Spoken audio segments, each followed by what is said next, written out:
Hello, everyone, and welcome to the Refinitiv Sustainability Perspectives podcast. This is Keisha Shreen, and our guest today is Audrey Choi. Audrey is Morgan Stanley's Chief Marketing Officer and the firm's first Chief Sustainability Officer. She also is the founding CEO of Morgan Stanley's Institute for Sustainable Investing. As Chief Sustainability Officer, Audrey oversees Morgan Stanley's global efforts to promote sustainability through the capital markets and the focus around bringing sustainable investing into the mainstream. As Chief Marketing Officer, Audrey stewards the global brand. And prior to her work at Morgan Stanley, Audrey held senior policymaking positions in the Clinton administration, including serving as Janet Yellen's Chief of Staff at the Council of Economic Advisors and domestic policy advisor to Vice President Al Gore. We are not done yet. Audrey also served as the Wall Street Journal's bureau chief. Audrey, we are so pleased to have you here. Thank you so much for joining. Well, it's great to be with you, Keisha, and my life sounds so much more exciting when you say it, so I love it. Great. Well, we definitely want to get into your work with the White House, as well as the work that you're doing now with Morgan Stanley. But first, you talk a lot about making the case for sustainable investing. I know one of the platforms that you really focus on is separating the truth from the myth in terms of what's out there in society about sustainable investing. Is it sustainable? Is it revenue generating? So could you talk to us a bit about what's myth and what's fact when it comes to that? Sure. I think that really the biggest myth about sustainable investing is that it means that you are a soft-hearted investor who cares about the environment more than returns, and that if you're going to do it, that it means that you're willing to accept some sort of discount in exchange for being virtuous. And and that really is it really is a myth, and I think it's increasingly a myth. Because what we've found is, look, there are certainly ways that you could say that you want to invest and get a lower return, perhaps because you wanted to actually, donate some of the returns to capacity building or to philanthropy. But if you are an investor, and how Morgan Stanley thinks about sustainable investing is we think, look, an investor wants to think about sustainability in a number of ways. First is, as you said, financial sustainability, right? Because you're not going to do it you might do it once, but you're not going to do it a second and a third time and therefore make it economically sustainable if it just doesn't make sense for you as an investment. And so at Morgan Stanley, we've always talked about sustainable investing with what I like to call sort of a capital S. It needs to be financially sustainable as well as environmentally sustainable, socially sustainable, and from a good governance perspective. Once you apply that lens to it, and you are actually talking in the realm of investing, can I do investing sustainably? We believe the answer is yes. What we've seen from our studies actually is that that not only does sustainable investing not require a discount, but it can actually also help reduce risks. So just let me give you I'll give you some hard data because a lot of people don't necessarily believe that if you just say it. So for example, we recently did a study where we analyzed 11,000 investing funds. And we compared the sustainable strategies to the traditional strategies. We tracked their performance from 2004 to 2018, so over 15 years of performance. And we compared the sustainable strategies to the traditional strategies. And we found a couple of really interesting things that I think go right to that myth busting.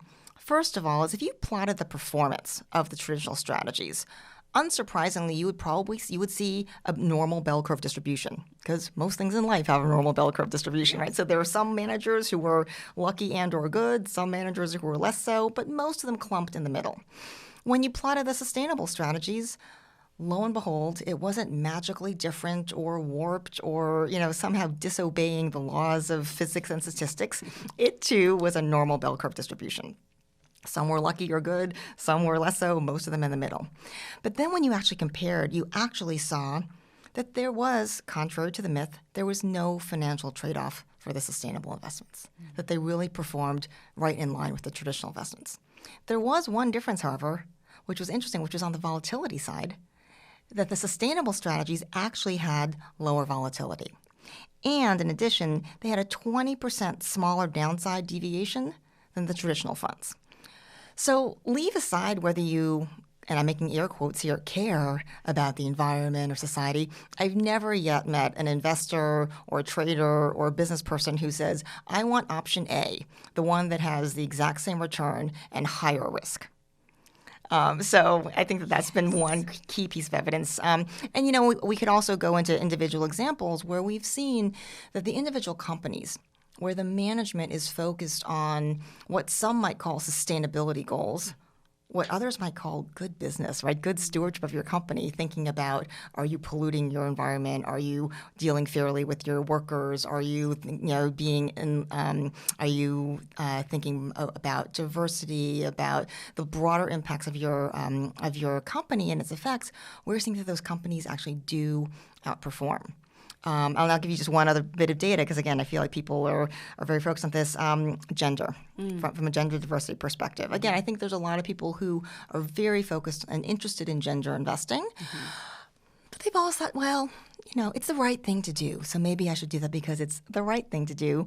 Again, we said, let's just do the work. Let's just look at the numbers. And our colleagues in our research looked, and they found that the high gender equity companies actually did outperform their less diverse peers. And in fact, it was about 3.1% per year over the last 8 years when you compare the high gender equity to low gender equity. So I could go on, but I won't.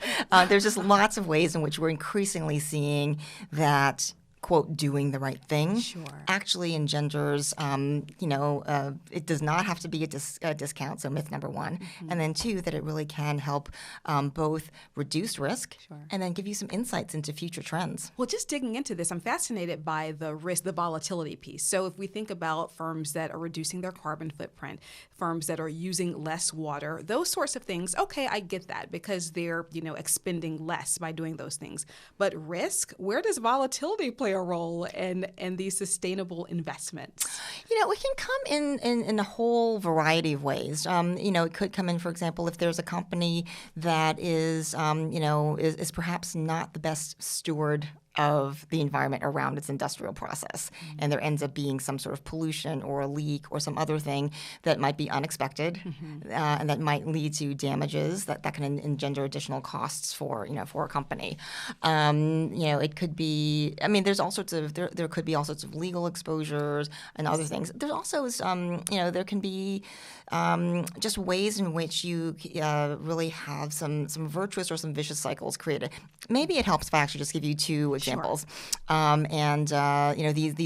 are not live stock recommendations. So take these as true facts, but which we should use as parables. Right? So love that, parables. Your listeners should not trade on the following stories. Please don't trade on these. They're parables. Exactly. But they're true, right? So for example, there was one company in a particular sort of heavy industry that was known to have some challenges in terms of how their environmental stewardship around water usage and also in terms of their community engagement.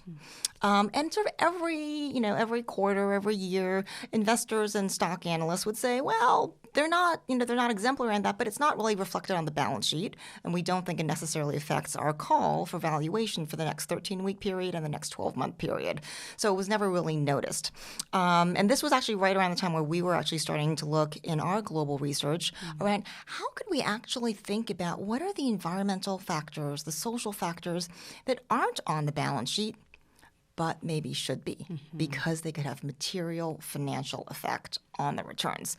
And so our research analysts actually developed a model and put out a big model and a system whereby we could actually embed materially relevant environmental and social governance factors into our core valuation.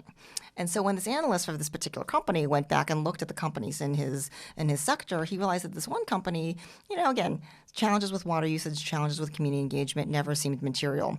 When he really looked closer then with this new kind of lens to it, he saw that the water usage meant that they were on the verge of being slapped with an order to do a feasibility study to build a desalination plant, which could have an unanticipated capital expenditure of anywhere from $500 million to $1.25 billion. At the same time, this social engagement with the community meant that their permitting for new sites was getting slower and slower and slower each time because, wow, there was actually a member of the community who was the person who had to sign off on the permit. And so that meant that actually if you have longer permitting delays before you can start a new site, that means potentially lower output. So suddenly lower output and unanticipated CapEx actually suddenly meant a downgrade. Yes. But on the other side, in a different industry, there's a different company who had been doing an exceptionally good job on girls' empowerment, female employment, community engagement, recycling, a whole bunch of things that people thought, well, that's great. And they have a lovely community, social responsibility report, and they're really nice. But it's not showing up on the balance sheet, so whatever. And again, when we looked at with this new model, they started realizing that actually all that recycling meant that they had a lower cost of goods sold because they were getting input materials for cheaper. All that girl power and female employment and blah, blah, and work that they were doing with the community was not blah, blah at all. In fact, it was leading to the fact that they had higher retention rates, longer average tenure, which was leading to less costs from churn and recruiting and vacant spots, higher productivity, and higher innovation. And suddenly, all that was incredibly financially material, and it led to an upgrade. Wow. I love how in that example, community engagement led to employee engagement. Right. I mean, because again, critical. And I think you could go up to any CEO and say, do you believe your company will be better, have better products, be more effective, be more efficient, be more productive, be more innovative if your companies are happy, engaged, loyal, and think that you're a company that does good things in their community, or the opposite? Wow. I don't think you'd find any CEO who would end up on the side of not being wanting to be a, quote, sustainable CEO. Exactly. Wow. This is amazing. I want to dive right into your work at the White House. When we think of Vice President Al Gore, he's probably one of the earliest advocates, right, of sustainability, of sustainable investing. I can imagine that in those days you ran up against some brick walls just because we weren't talking about sustainability or sustainable investing then in the way that we are now. Could you let us know how you were able to open doors? How did you begin to socialize the language, socialize the concept in a way that started to resonate with people?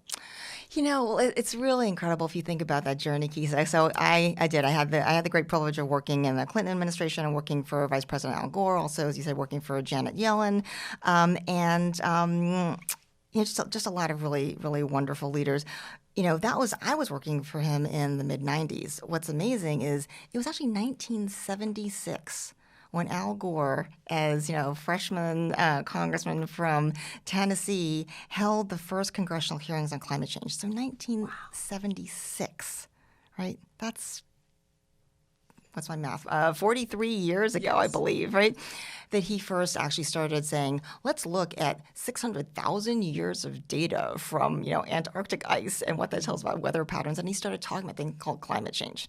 It really took an enormously long time before that really did gain traction. Because I think in those early days, a lot of the members of Congress were like, what's this kid talking about? Sure. And I think that it is really stunning when you think about where we've gotten to today, where climate change is in the parlance of the Federal Reserve, of dozens of central banks around the world who are part of the greening the financial system network, of the Financial Stability Board ever since Mark Carney's leadership with establishing TCFD to really focus on climate change risk as a material part of financial disclosure that you need to understand for the very stability of the financial markets.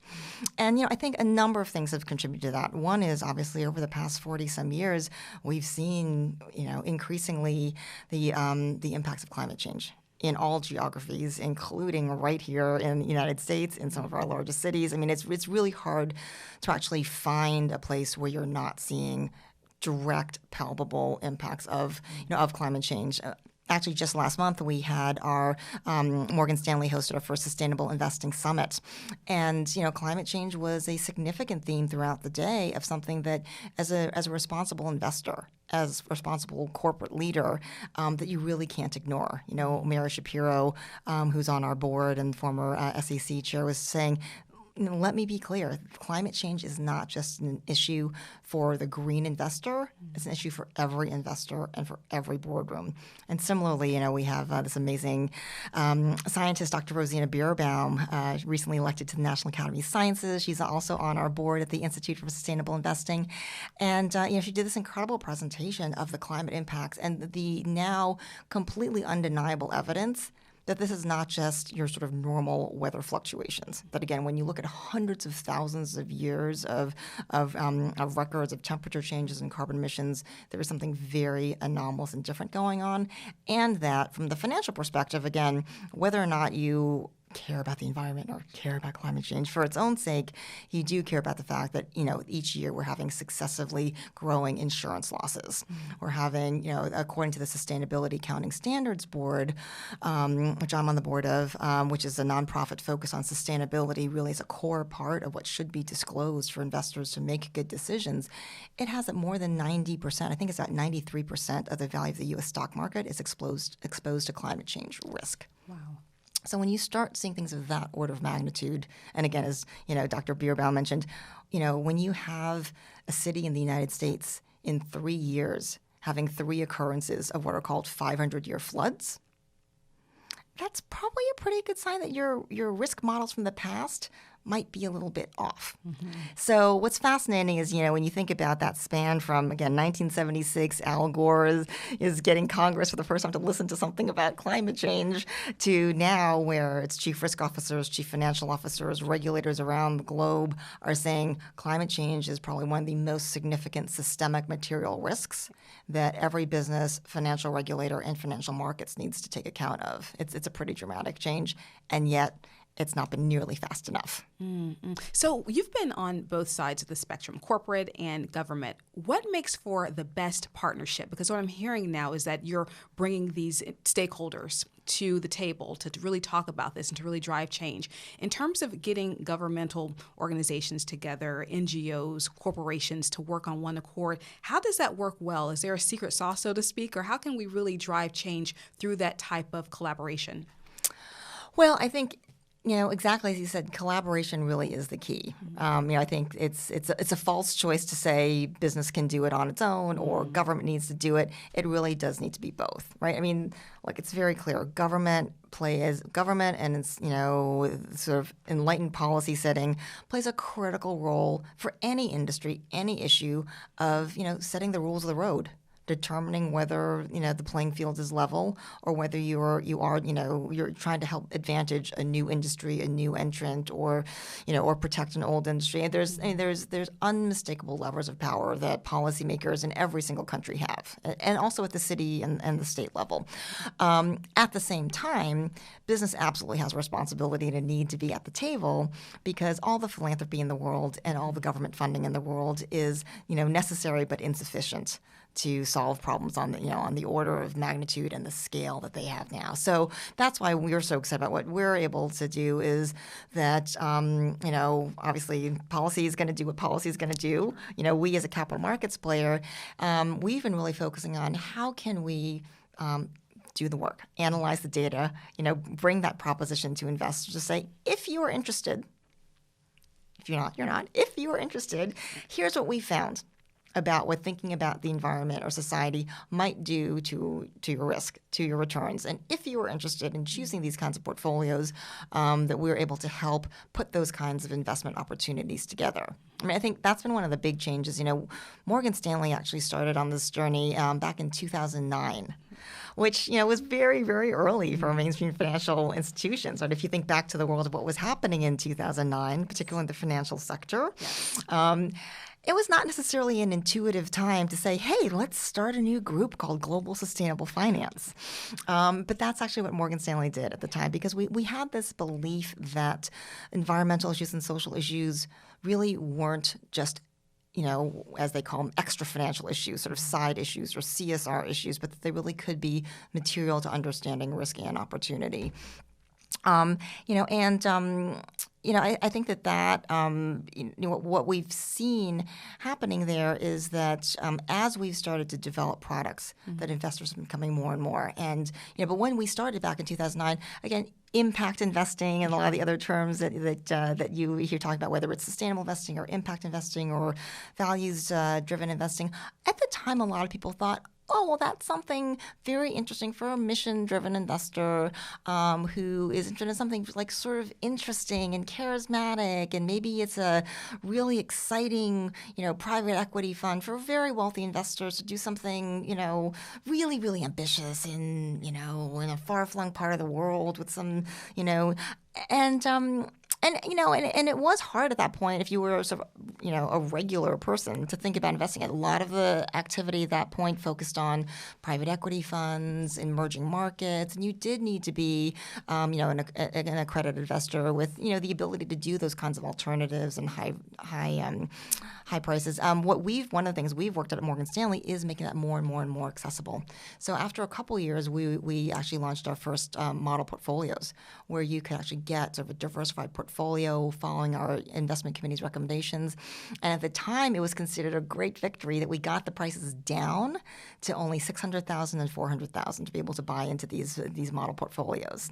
Fast forward a couple of years, we've gotten it down to $10,000 and even to $5,000, where someone could, whether it's your first investment as you start the world of work, or that you could, with $5,000 or $10,000, you could choose diversified portfolios that give you exposure to a range of sustainability-focused options. And as you've seen, the market has just exploded. Again, it's now globally, according to to the various estimates, about $30 trillion market, meaning $1 out of every $3 under professional management. In the U.S., it's about $12 trillion, about $1 out of every $4 under professional management. So it's important to make this accessible, not just to the higher end investor, but to everyone, really. Exactly, right? Because what we've seen is, one of the other things we do is we've been polling investors the whole time to say, are you interested in this, right? And what we've seen has been a really fascinating evolution. So when we first polled investors in, I believe it was 2015,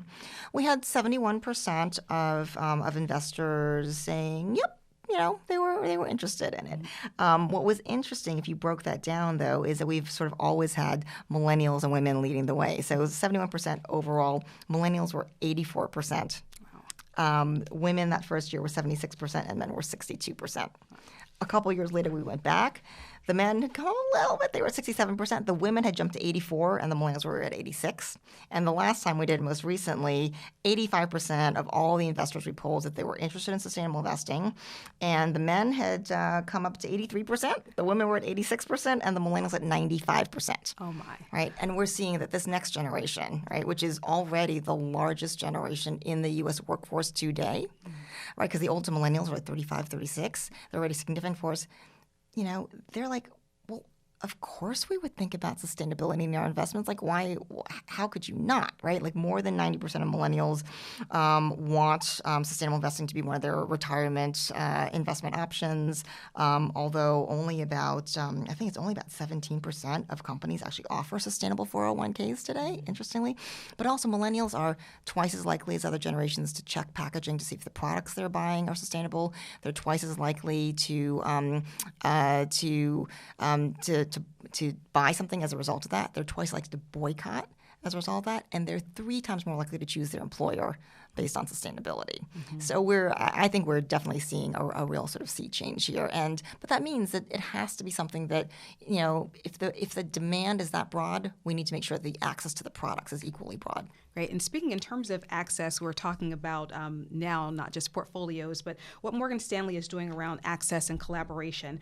Morgan Stanley's Multicultural Innovation Lab, in context of investing in communities that have historically experienced underinvestment, that's another way that you're looking to collaborate and to really ensure that folks have access. Mm-hmm. So with labs of that nature, how would an entrepreneur or a group reach out to Morgan Stanley to say, hi, I have something that you might be interested in. I'm interested in pushing the envelope in terms of sustainability. I'm interested in really driving things forward. How does that happen? How can an entrepreneur or a group connect with Morgan Stanley to really help you in terms of your efforts there? Mm-hmm. Yeah, I mean, so there's a number of ways. And so the Multicultural Innovation Lab that you mentioned is led by my amazing colleague, Carla Harris. And every year there is actually a call for applications for entrepreneurs. And so that's an open application process. I believe that's actually underway sort of as we speak. And that's definitely something where every entrepreneur, women and entrepreneurs of color who, as the studies that Carla has done have shown, haven't been getting equal access to capital for whatever set of, a whole variety of reasons. Mm-hmm. That's really an opportunity for them to apply. At the Institute for Sustainable Investing, we've also been focusing on the next generation and how to get them into this. And we've done a couple of things. One is we have a sustainable investing fellowship where we actually bring students from business schools, from university, from other traditional disciplines into Morgan Stanley to work, during the summer with us on a specific project or set of services and products around sustainability, but where, again, our lens is sustainability is a part of a core financial product and service, not sort of a side or a dilution of it. And so what does that look like? And then we also do our Morgan Stanley Sustainable Investing Challenge, where we issue, and again, that right now we're also just in the recruiting phase of it. So anyone who is in business school right now, globally should think about it. We issue a call to graduate students globally to bring us your best idea that is for a financial product. So not a company in this case, for a financial product that you believe can be scalable, that can be sort of, appropriate risk-adjusted rates of return to really attract, mainstream capital, and that also delivers a positive environmental and social benefit. We've done this for about 6 or 7 years. And the first year we thought, we've made that strike zone so tight, right? A scalable, commercial, financial product that also delivers, environmental, social. Are we going to get, more than 3 applicants? And we've gotten, hundreds, not thousands of applicants in terms of students, different schools. I think our last one, we had several hundred teams from more than 35 schools around the globe, and they come up with these amazing ideas that shows you that the next generation just really can't fathom in many ways why you would undertake your life's work as something that makes money at the expense of all the other things that they value. Great initiatives. And I'm wondering too, in terms of the work that you're doing, you're just a wonderful advocate for this work as well as for Morgan Stanley. You also wear the hat of Chief Marketing Officer. So is there a line between being just extremely proud of the work that your firm is doing and really socializing that work, a line between that and maybe seen in some way as tooting your own horn? I mean, how does that work to balance being a Chief Sustainability Officer as well as a Chief Marketing Officer?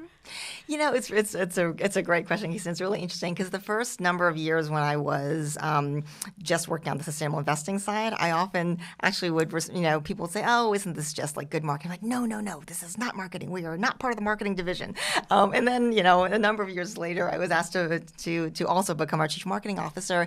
And, I have to say, I think that at this moment in time, it actually makes a ton of sense because, frankly, what consumers want today, what clients want, is they do want brands that they feel stand for something and that stand up for doing the right thing, and and again, I feel like because Morgan Stanley has been focused on sustainable investing, long before I was part of our marketing organization, that this is really more just an alignment of the two things, and we're not changing anything that we're doing for sustainability because of the marketing. We are, as you said, sort of using marketing to to talk about it among other things, but again, I think we're again, we view it not as trying to toot our own horn or whatnot, but really, trying to say, what's of service to our clients. And frankly, all the questions that you've been asking are the questions that our clients are asking, which is,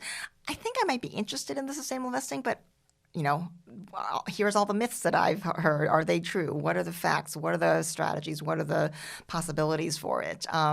So I think, I feel very comfortable that we're, because we've been doing this work on sustainability for such a long time, it's not like we're doing something differently because of marketing. We just happen to now also be talking about it. And, fundamentally, really also it aligns with our firm values, right? Our firm values actually are to do the right thing, to give back, to lead with exceptional ideas and to put the client first. So We feel like they've been really fortunate that they're all consistent. Great. So finally, Audrey, speaking of leading with exceptional ideas, what is the big idea? What do you see happening in 2020 and beyond that is really going to knock our socks off, take us by surprise in the world of sustainability and the world of impact investing? What big idea do you see really coming to the forefront? Well, I would say one general thing and one specific thing. Like the general thing is, I think, that this is just going to continue to accelerate, right? It really, for years now, I've sort of felt a little bit like the grandfather clock in the hallway that says, that no matter what time of day you go by, it says it's, the same time. Because the last 10 years I've been saying, this is really going to be mainstream. This is material to business. This is a growing field. And it's always been growing. But now I think the exponential growth has been so clear that people are really focusing on it. And you're seeing a tremendous influx of activity into the space. And so that's, I think, sort of a secular trend that's going to continue. The more specific thing that I will confess that we're very, very excited about, and in a slight cheat, we started it in 2019, but I think it's really going to continue. Is we just made a major in April of 2019. We did a major firm commitment, which we've called the Morgan Stanley Plastic Waste Resolution. And this emerged because we were really thinking, with all this work that we've been doing in sustainability, there are also a few sort of specific issues that really need some focused attention. And we did a lot of thinking, really came back again and again to this issue of plastic waste. I'm sure your listeners have probably read and heard a lot about it of late. But again, just to kind of level set again where we are, right? Plastic was actually only invented 70 years ago. Wow. 70 years ago, there was sort of, some innovation and some research and some serendipity in the lab that led to this clear substance in the bottom of the test tube. And over the course of the next 20 years, sort of entrepreneurship and innovation and all sorts of things made plastic start to become something that came into sort of widespread use. And over the last 50 years, it has now permeated every single element of our economy and daily lives, which is terrific because it has all these great properties that we didn't have before, right? It's malleable, it's stretchable, it's lightweight, it's done incredible things for medicine, in terms of reducing infection, in terms of, in terms of food waste, reducing food waste. Lightweighting cars to reduce their climate impact. But it's also had this problem that this chemical substance is not biodegraded by nature because nature didn't invent it, we did. And so nature doesn't know how to biodegrade it, and we haven't actually yet quite figured it out ourselves. And so we now have 5 billion metric tons of plastic waste sitting in our rivers, oceans, landfills, and landscapes. And about half of that was only ever used one single time. Right, and so because it's mostly been used as packaging. And so if you think about that plastic grocery bag that often has an active life of about 12 minutes, and then it might disintegrate for decades, if not centuries, before it becomes microgranules of plastic that come back to us in our water, in our food, in our salt. Anyway, I could go on but I won't. But I think what's interesting is, again, we started thinking about this is a massive problem. It's not just an environmental problem. It's actually throughout the entire economy. It's through the value chain of just about every industry. And if we're going to solve this, you can't say it's all XYZ companies or industries' responsibility to do it.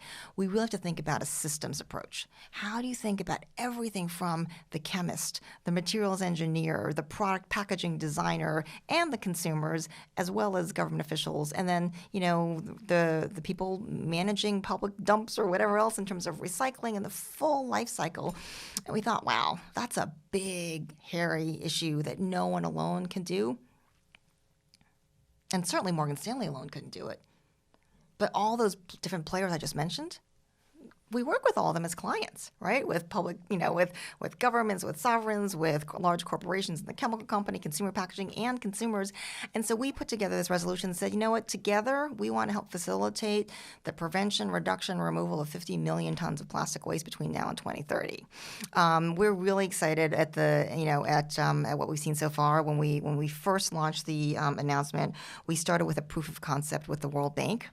And we did a $10 million bond issuance for the World Bank where the proceeds were dedicated towards marine health and plastic waste reduction.